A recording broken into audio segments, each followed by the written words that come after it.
जीव हमारी जाति है, मानव धर्म हमारा। हिंदू मुस्लिम सिख ईसाई धर्म नहीं कोई न्यारा।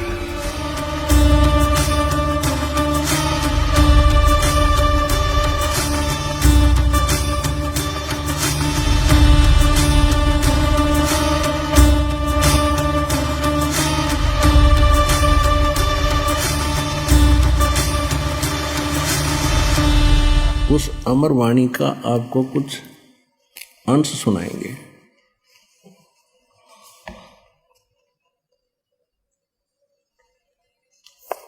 कस्तूरी नाम कबीर है, ये बिन छेड़े मैं कंत।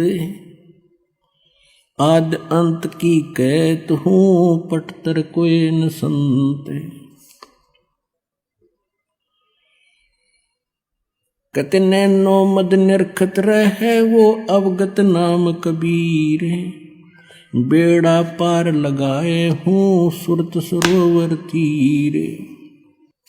अब क्या बताते हैं गरीबदास जी? कहते नैनो मद निरखत रहे, ये अवगत नाम कबीर। बेड़ा पार लगाए हूँ, सुरत सरोवर तीर। ग्रीव दो नैनो बिच कमल है, ये उज्जवल हिरंबर धाम। शेष सहस पुन रटत है, जिन्होंने पाया वो राम। अब कबीर साहब कहते हैं कि ने बताई कि जिस राम राम को तुम जपते हो, तुम तो एक जिह्वा से जपते हो, और शेष नाग के दो जीभ हैं, और उस एक फन में उसके 1000 मुंह हैं, फन हैं। वो तो एक बार में कितने राम यानी 2000 राम एक कब बोल रहे हैं, और उसने नहीं पा लिया इन मंत्रों से वो स्थान जो मैं देख कर आया हूं। क्या बताते हैं? अब क्या बता रहे हैं कि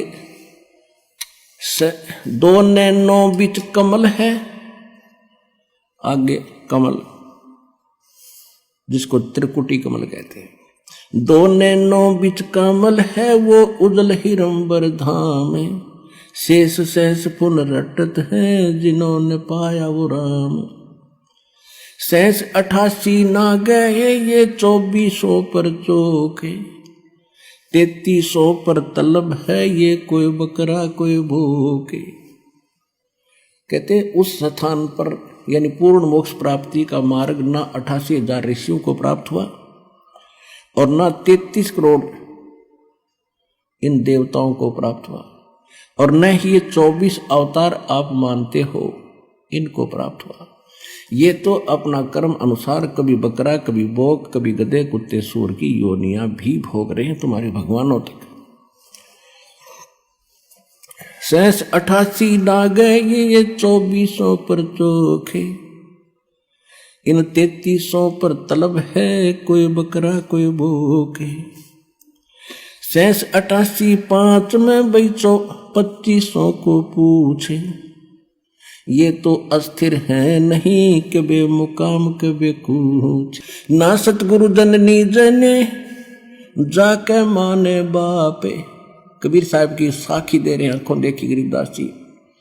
ये अभी तक मूर्ख बना रहे थे कि कबीर एक विधवा के ब्राह्मणी का हुआ था, उसको वो लज्जा के मारे कहीं उस कमल के फूल पर रखेगी, फलान करिए।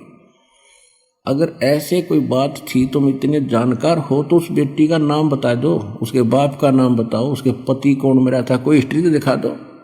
ये मारे सट्टे तुक्के। अभी महापुरुषों ने आंखों देखा परमात्मा से प्राप्त उस ज्ञान से। कहते हैं जिनकी दिव्य दृष्टि खुल जाती है। अब दिव्य दृष्टि क्या होती है? एक दूरदर्शी दूरबीन समझो, सूक्ष्मदर्शी, दूरदर्शी, ये दोनों काम करती है। तो इसमें बहुत अंतर होता है। जैसे एक की रेंज तो होती है 100 फुट देख सके, एक की हम लोग 1000 फुट देख ले, एक देख ले नक्षत्रों को। तो ऐसे ही अन्य संतों जैसे व्यास जी को भी दिव्य दृष्टि थी, छोटी थी, उसने संजय को दी थी महाभारत के टाइम, उसको दे दी तो वो सिर्फ कुरुक्षेत्र तक ही देख सका था, उससे आगे नहीं।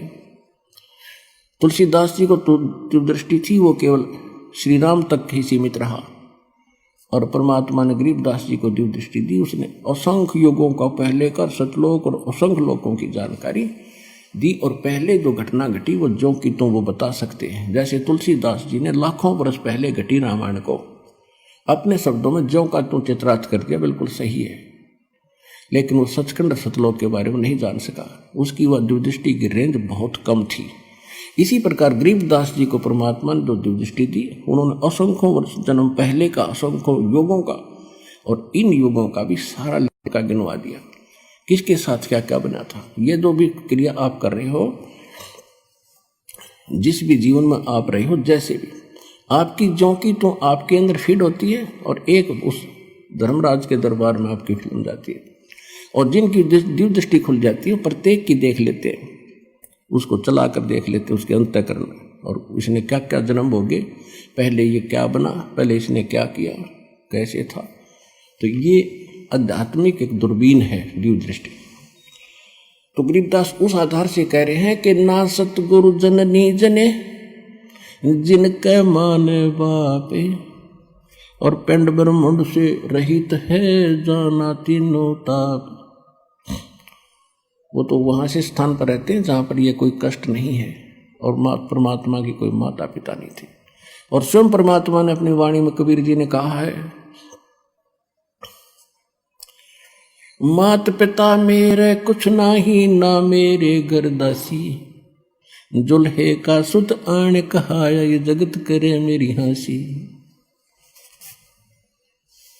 परमात्मा कहते हैं, ना मेरा जन्म ना गर्भ बसे, ना मेरा जन्म ना गर्भ बसेरा, मन बालक बन दिखलाया, काशी शहर नगर जल बिच डेरा, तहां जुलाए न पाया। 600 वर्ष पहले मालिक यही बोल कर गए थे, आंखों देखा गरीबदास जी यही बता रहे।